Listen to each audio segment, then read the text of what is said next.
और अब एक खास बात, आरजे रमझाझर के दर्शकों से निवेदन है, ताबड़तोड़ बेबाक व बेझिझक खबर देखने व जानने के लिए आज ही चैनल को सब्सक्राइब करें। लाल कलर का बटन सब्सक्राइब बटन है, उसे दबाते ही बेल आइकन आ जाएगा, उसे क्लिक करके ऑल ऑप्शन सेलेक्ट कर दें, जिससे सबसे पहले हमारे द्वारा डाले गए वीडियो आपके पास पहुंचेंगे और आप निर्बाध तरीके से इस चैनल के माध्यम से सारे खबर सबसे पहले देख सकते हैं।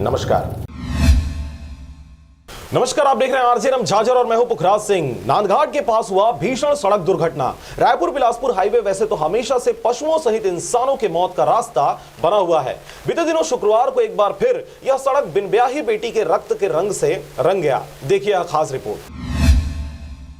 टीवी स्क्रीन पर दिखने वाला यह नजारा इस सड़क की पहचान है। अब इन नजारों से लोग सहज ही समझ जाते हैं कि यह घटना किस सड़क की होगी। पशुओं के मौत का गर्त हो या फिर इंसानों के मौत का रास्ता, बिलासपुर रायपुर हाईवे हमेशा से नर्क का रास्ता बना हुआ है, जहां पर आए दिन भीषण सड़क हादसे होते रहते हैं। फिर चाहे सड़क के खराब निर्माण की समस्या हो या फिर सड़कों पर चलने वाले ड्राइवरों की गति, वजह चाहे जो भी हो, परंतु इस रास्ते ने कई घरों के चिराग बुझाए हैं। और ऐसा ही बीते शुक्रवार को देखा गया, जब अपनी बहन के घर घूमने गई बिन ब्याही लड़की जब वापस अपने घर अपने स्कूटी पर सवार होकर निकली तो साथ में बहन के बच्चे ने भी जाने का जिद किया, जिस पर मौसी बेटा स्कूटी में सवार होकर नांदघाट के लिए बिलासपुर से निकले। इस दौरान उन्होंने लगभग 90% रास्ता पार कर ही लिया था, परंतु नांदघाट के ओवरब्रिज के पास अचानक से स्कूटी ट्रक के पीछे जा घुसी। इस अचानक हुए भीषण सड़क दुर्घटना में बिन ब्याही लड़की का सर फट गया